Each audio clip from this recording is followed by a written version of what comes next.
Shalom sidang jemaat yang dikasihi Tuhan, salam sejahtera bagi kita semua. Berjumpa kembali dalam Sarapan Rohani pada hari ini, hari Senin, tanggal 9 Mei 2022. Sebelum kita melakukan segala pekerjaan kita hari ini, mari kita mendasari hidup kita dengan firman Tuhan. Terlebih dahulu kita berdoa. Ya Allah Bapa di surga, Bapa yang Maha Kuasa, Allah yang kami sembah dan muliakan di dalam nama Tuhan Yesus Kristus.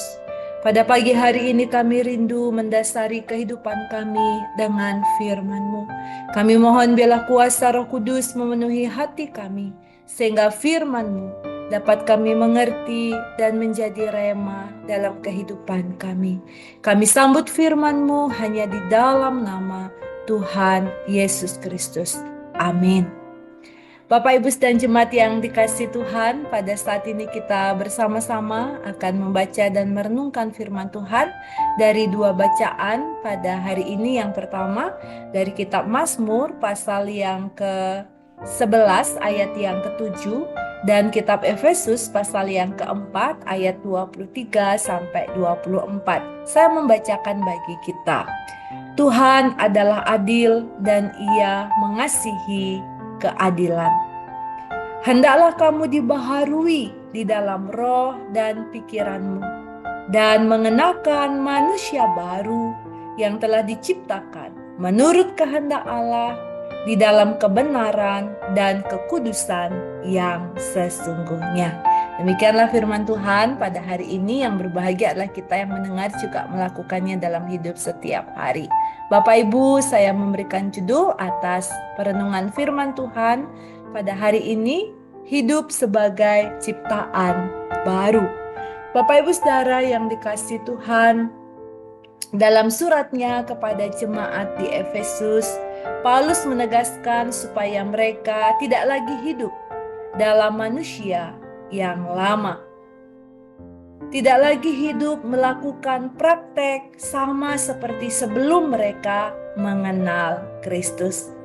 Paulus menasihatkan kepada mereka agar mereka menanggalkan manusia yang lama itu, lalu memperbaharui hati dan pikiran menurut pola Kristus.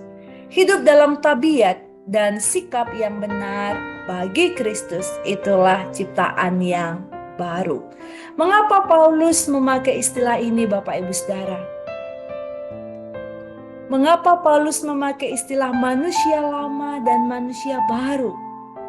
Tentu saja hal ini dikaitkan dengan kehidupan masa lalu jemaat di Efesus. Sebelum mereka mengenal Kristus, mereka adalah orang-orang yang tidak menyembah Tuhan Yesus Kristus. Tempat penyembahan mereka yang terkenal dan sangat besar di Efesus pada waktu itu adalah kuil Artemis. Dan juga kemungkinan adalah dalam tempat penyembahan mereka yang terkenal itu, ada orang-orang yang melakukan praktek pelacuran dalam kuil itu. Dan kemungkinan besarnya adalah jemaat Efesus mengalami dan ambil bagian di dalam perbuatan atau praktek itu. Oleh sebab itulah Paulus mengingatkan kepada jemaat untuk menanggalkan manusia lama mereka yang menemui kebinasaan dan hidup baru di dalam Kristus. Hidup baru di dalam Kristus di mana hati dan pikiran mereka akan diperbaharui menjadi ciptaan yang baru. Menjadi ciptaan yang baru harus menyingkirkan kaidah-kaidah yang bobrok, kaidah-kaidah yang tidak benar, yang menentang kehendak Tuhan. Dalam bagian ini jemaat harus hidup dalam kaidah-kaidah yang penuh rahmat Allah. Hidup dalam kaidah yang penuh rahmat, yang dimaksud di sini tidak hanya berhenti untuk melakukan kejahatan, tetapi juga harus berbuat baik di dalam kehidupan mereka, Supaya apa? Supaya kamu dibaharui di dalam roh dan pikiranmu.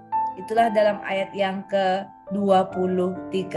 Maksudnya adalah gunakanlah sarana yang tepat dan sudah ditetapkan sesuai dengan kebenaran firman Tuhan, supaya pikiran kita yang adalah roh makin lama makin diperbaharui. Dan supaya dalam bagian ini dikatakan jemaat atau kita mengenakan manusia baru. Yang dimaksudkan dengan manusia baru adalah sifat baru yang dihidupkan oleh sebuah kaidah yang baru, yaitu anugerah yang memperbaharui, yang memampukan manusia untuk menjalani hidup yang baru. Hidup dalam kebajikan, hidup dalam kekudusan yang dituntut oleh Tuhan Yesus Kristus. Seperti dalam introitus pada minggu ini, dalam kitab 2 Korintus pasal 5 ayat 17 dikatakan, jadi siapa yang ada di dalam Kristus, ia adalah ciptaan baru, yang lama sudah berlalu, sesungguhnya yang baru sudah datang. Bapak Ibu Saudara yang dikasihi Tuhan, Tuhan telah menyatakan kasih dan keadilannya bagi kita, sehingga kita menjadi manusia baru dalam karya penyelamatan yang telah dikerjakan oleh Tuhan Yesus Kristus. Sebagai manusia yang telah diselamatkan menjadi manusia ciptaan baru, maka mari kita menjalani kehidupan kita ini dengan benar, sesuai dengan terang firman Tuhan, sebagai manusia yang baru, yang diperbaharui dari hari ke hari. Mari kita menanggalkan manusia lama kita yang penuh dengan dosa, dengan manusia yang baru, yang taat dan setia kepada Tuhan, dan memiliki pola pikir yang benar, tutur kata yang benar, dan bertindak dalam kasih setiap hari. Itulah manusia ciptaan yang baru. Hal ini mungkin tidak mudah, tetapi kita percaya bahwa Tuhan Allah akan menolong dan memampukan kita. Selamat menghidupi kehidupan sebagai ciptaan yang baru di dalam Kristus, dan raihlah janji Tuhan dalam hidup kita. Amin. Mari kita berdoa.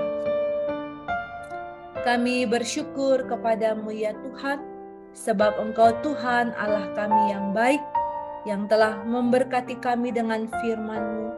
Mampukan kami menghidupi kehidupan kami sebagai manusia yang baru, yang telah diciptakan di dalam Kristus Yesus untuk melakukan perbuatan yang baik dan benar.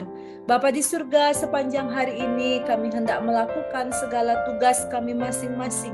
Kami mohon Tuhan beserta atas kami dan memberkati kami sekalian. Berkatilah saudara kami yang bergumul, yang sakit, yang berbeban berat.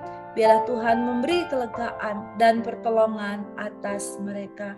Dan akhirnya ya Tuhan, kami mohon perlindungan Allah yang sempurna terjadi atas kami. Dan saat ini kami mohon berkat-Mu. Biarlah kasih karunia serta damai sejahtera dari Allah Bapa di dalam Tuhan Yesus Kristus dan persekutuan dengan Roh Kudus menyertai dan memberkati, menolong saudara-saudara sekarang ini sampai selama-lamanya. Haleluya. Amin.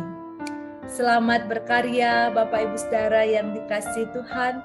Selamat menjalani kehidupan sebagai manusia yang baru. Tuhan menolong dan memberkati kita semua. Shalom.